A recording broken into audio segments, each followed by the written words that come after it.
आता जमा झालेली वर्गणी आहे किंवा अनामताची ही पावती टाकली ना की ही पावती म्हणजे दिवसभर तुमच्या 15, 20, 45 कसंही तुमच्या जेवढ्या पावत्या जमा होतील किंवा तुम्ही त्याचं पेमेंट केलं असेल त्याच दिवसाचं काही रक्कम पण तुम्ही परत केलं असेल तर त्याची सगळीची नोंद आहे ना आपल्याला हिशेब खाते अनुपुस्तिकेमध्ये मिळणार, म्हणजे केलेला कॅशबुक आपण म्हणतोय.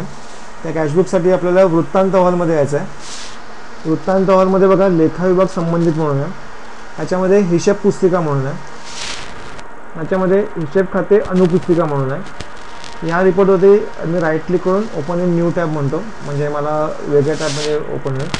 आता जर समजा मला 2 फेब्रुवारीचं बघायचं आहे तर मी 2 फेब्रुवारी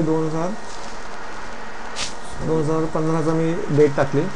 सिमिलरली इकडे पण मला ती 2 फेब्रुवारी 2015 हीच मी डेट टाकली किंवा कुठले date range within the financial year, तुमच्या फायनान्शियल आर्थिक वर्षातला कुठलाही दिनांक तो चालू शकतो 1 एप्रिलपासून 31 मार्चपर्यंतचा. इकडे तुम्ही रोख खाते म्हटलं तर तुम्ही इकडनं डायरेक्ट त्याचं रोख म्हटलं इकडे रोख खाते इकडे येतं बघा. मी फक्त रो टाईप करते, रोवरती गेलं, रोख खातं सिलेक्ट केलं, बाहेर बाजूला क्लिक केलं मी, ऑटोमॅटिकली मूळ खात्यापासून पर्यंत तिकडे रोख खातंच फील्ड होणार. जर तुम्ही रोख खातं निवडलं मुख्य खात्यापासून आणि पर्यंत पण तेच आहे तर तुमचे हे बघा डिसेबल आहेत, म्हणजे उपखात्यापासून कारण काय ह्याला हे नाहीच आहेत, उपखाते नाहीच आहेत रोख खात्याला. आता इकडे मला वेगवेगळे ऑप्शन्स आहेत.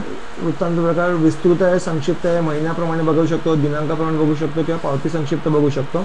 तर मला विस्तृतच हवं आहे. मी अहवाल बटनावरती क्लिक करून मला अहवाल याचा दिसू शकतो. अहवाल बटनावरती क्लिक केल्यानंतर मला जो रिपोर्ट जनरेट होईल त्याच्यामध्ये मला 2 तारखेचा, कारण का पासूनचा दिनांक 2 आहे, 2 तारखेचा पहिला ओपनिंग बॅलन्स दिसेल, म्हणजे त्याची प्रारंभीची बाकी. 2 तारखेमध्ये जमा दिसतील, 2 तारखेमध्ये खर्च म्हणजे डेबिट आणि क्रेडिट दिसते आणि क्लोजिंग बॅलन्स त्याचा काय झालं तो एंड ऑफ द डेटला. आता ही डेट आहे ती मी 2 फेब्रुवारीच घेतल्या, म्हणून जर मी 31 मार्च घेतलं असेल तर मला 31 मार्चपर्यंतचा मला तो संपूर्ण ते शेवटची बाकी त्याची दिसणार. ते ह्या पद्धतीने त्याचं अनुपुस्तिका तयार होईल. ठीक आहे.